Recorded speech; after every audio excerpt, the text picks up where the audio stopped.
Hello friends, ప్రేమ అనేది ఒక అద్భుతమైన ప్రయాణం. కానీ ఆ ప్రయాణం మొదలుపెట్టడానికి అబ్బాయిల కంటే అమ్మాయిలు పడే సంఘర్షణ మాటల్లో చెప్పలేనిది. ఒక అబ్బాయికి అమ్మాయి నచ్చితే వెంటనే తన ప్రేమను వ్యక్తపరుస్తాడు.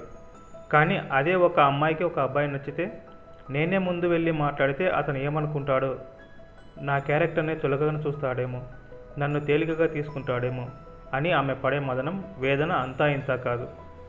ఈరోజు మనం చెప్పుకోబోయే కథ అలాంటి ఒక అంతులేని మౌన పోరాటం, అక్షరాల సాక్షిగా పుట్టిన ఒక స్వచ్ఛమైన ప్రేమ కథ.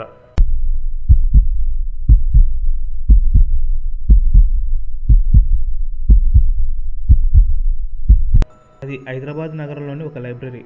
చుట్టూ వేల సంఖ్యలో పుస్తకాలు, ఎప్పుడూ ప్రశాంతంగా ఉండే వాతావరణం. పాత పుస్తకాల నుండి వచ్చే ఒకలాంటి మట్టి వాసన. ఆ వాతావరణం పల్లవికి చాలా ఇష్టం. పల్లవి చాలా సైలెంట్ అమ్మాయి. ఎవరితోనూ అనవసరంగా మాట్లాడదు. తన పని తాను చేసుకుని వెళ్ళిపోతుంది. తన ప్రపంచం అంతా ఆ పుస్తకాలు. తన భవిష్యత్తు కోసం ఆమె పడుతున్న కష్టమే. ఒకరోజు సాయంత్రం లైబ్రరీ మూసే సమయానికి బయట బీభత్సమైన వర్షం పడుతుంది. ఉరుములు మెరుపులతో వాన దంచి కొడుతుంది. పల్లవి తన బ్యాగ్ తల మీద పెట్టుకుని లైబ్రరీ మెట్ల మీద ఆ వర్షం ఎప్పుడు తగ్గుతుందా అని ఎదురు చూస్తుంది. చలికి ఆమె చేతులు వణుకుతున్నాయి. అప్పుడే ఒక దృశ్యం ఆమె కళ్ళ ముందు జరిగింది. లైబ్రరీ లోపలికి వేగంగా వస్తున్నాడు సిద్ధార్థ్. వర్షానికి తడిసిన జుట్టును సరిచేసుకుంటూ చేతిలో ఉన్న గొడుగును మడత పెడుతున్నాడు. అప్పుడే మెట్ల దగ్గర తడుస్తూ వణుకుతున్న ఒక చిన్న పిల్లాడిని చూశాడు.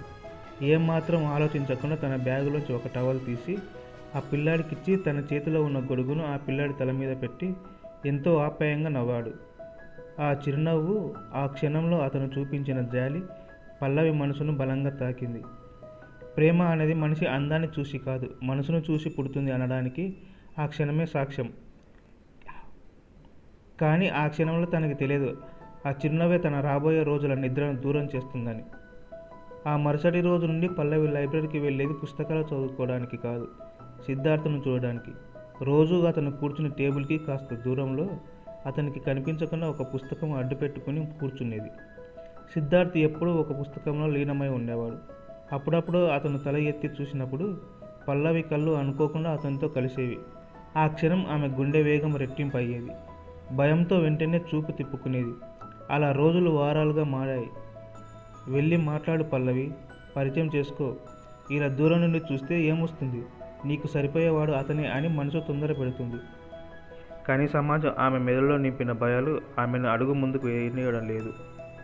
నేనొక అమ్మాయిని, నేనే ముందు వెళ్ళి పరిచయం చేసుకుంటే అతను ఏమనుకుంటాడు, నా క్యారెక్టర్ని జడ్జ్ చేస్తాడేమో, ఒక అమ్మాయి అయి ఉండి ఇంత బరి తెగించి ముందుకొచ్చి మాట్లాడుతుంది, నన్ను ఒక తప్పుడు అమ్మాయిగా చూస్తాడేమో. ఈ ప్రశ్నలు ఆమెను రాత్రి పగలు హింసించడం మొదలెట్టాయి. ఒకరోజు ధైర్యం చేసి ఒక కాగితం మీద హాయ్, మీ నవ్వు చాలా బాగుంది అని రాసింది. ఆ కాగితం తీసుకుని అతని దగ్గరికి వెళ్దామని అడుగు ముందుకేసింది. కానీ అతని ముఖంలో ఎక్కడ అసహ్యం కనిపిస్తుందో అన్న భయం ఆమెను వణికించింది. చేతులకు చెమటలు పట్టాయి. వెంటనే కాగితాన్ని ముక్కలు ముక్కలుగా చించేసి డస్ట్బిన్లో పడేసింది. అలా ఎన్నోసార్లు అనుకోవడం, వెనక్కి తగ్గడం, తనలో తాను నరకం అనుభవిస్తుంది పల్లవి. సమయం ఎవరి కోసం ఆగదు కదా. నెల రోజులు ఇట్టే గడిచిపోయాయి. ఆ రోజు పల్లవికి లైబ్రరీకి రావడం ఆఖరి రోజు. మరుసటి రోజు ఆమెకు వేరే సిటీలో జాబ్ రావడంతో అక్కడి నుండి వెళ్ళిపోవాలి. ఆ విషయం గుర్తుకొచ్చేసరికి పల్లవి గుండె ముక్కలైపోయింది. ఈరోజు నేను నా మనసులోని మాట అతనికి చెప్పకపోతే నా జీవితంలో సిద్ధార్థని మళ్ళీ ఎప్పటికీ చూడలేను.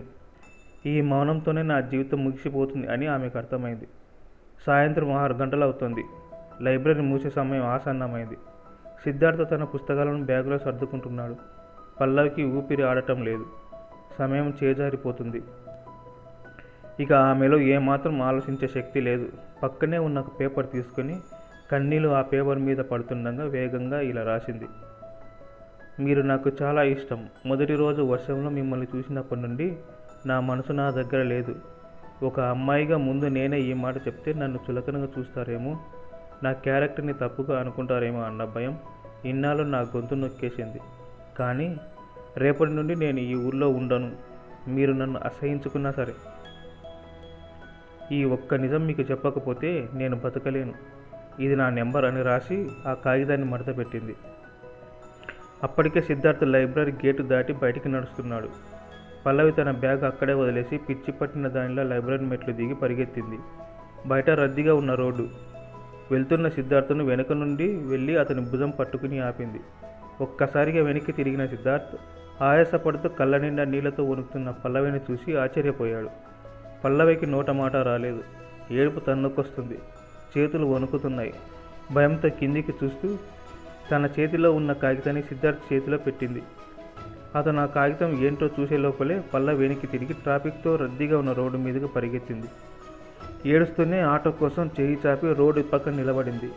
ఆమె మనసులో, ఇప్పుడు నేను చేసిన తప్ప, అతను ఆ కాగితం చదివి నన్ను ఏమనుకుంటాడో ఏమో, నా క్యారెక్టర్ని అసహించుకుంటాడేమో, ఆ కాగితాన్ని రోడ్డు మీద ఇసిరి కొడతాడా, నేను ఎంత దిగజారిపోయి ప్రవర్తించాను అని తనను తాను నిందించుకుంటూ ఏడుస్తుంది. చుట్టూ ఉన్న వాహనాల ఆరన్ల శబ్దాలు ఆమె ఏడుపును మింగేస్తున్నాయి. సరిగ్గా అప్పుడే ఆమె భుజాన్ని ఎవరో గట్టిగా పట్టుకుని వెనక్కి తిప్పారు. కన్నీళ్లు నిండిన కళ్ళతో చూసిన పల్లవికి ఎదురుగా సిద్ధార్థ్ నిలబడి ఉన్నాడు. అతని శ్వాస కూడా వేగంగా ఆడుతోంది. అతని కళ్ళల్లో ఆమె ఊహించిన అసహ్యం లేదు, కోపం లేదు, చులకన భావం అంతకన్నా లేదు. కేవలం అంతులేని ప్రేమ, ఒక ప్రశాంతమైన నవ్వు మాత్రమే ఉన్నాయి. పల్లవి ఆశ్చర్యంగా చూస్తోంది. సిద్ధార్థ్ నవ్వుతూ ఆమె కన్నీళ్లను తన చేతి బొటనవేలుతో తుడిచాడు. ఒక అమ్మాయి సమాజం తనని ఏమనుకుంటుందో అన్న భయాన్ని పక్కన పెట్టి, తన క్యారెక్టర్ని జడ్జ్ చేస్తారేమన్న భయాన్ని జయించి, నా మీద ప్రేమతో ఇంత ధైర్యం చేసి తన మనసును నా చేతిలో పెడితే, ఆ ఆన్సర్ ఏంటో వినకుండానే ఇలా పారిపోతే ఎలా అని ఎంతో మృదువుగా అడిగాడు. పల్లవికి ఏమీ అర్థం కావడం లేదు. సిద్ధార్థ్ తన జేబులోంచి ఒక పాతబడిన కవర్ను తీసి ఆమె చేతిలో పెట్టాడు. నువ్వు నన్ను చూసిన మొదటి రోజే నేను కూడా నిన్ను చూశాను. నీ అమాయకత్వం, నీ సైలెంట్ నేచర్ నాకు చాలా నచ్చాయి. కానీ ఒక అమ్మాయికి నేను ముందు ప్రపోజ్ చేస్తే ఎక్కడ భయపడుతుందో, ఎక్కడ లైబ్రరీకి రావడం మానేస్తుందో అని నిన్ను ఇబ్బంది పెట్టడం ఇష్టం లేక రోజు ఈ కాగితం జేబులో పెట్టుకుని తిరుగుతున్నాను.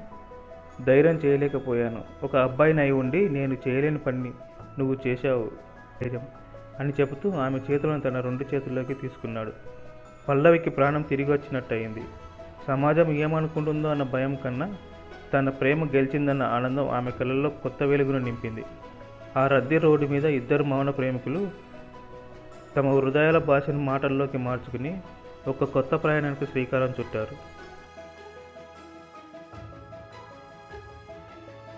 సో ఫ్రెండ్స్, ఇది పల్లవి కథ.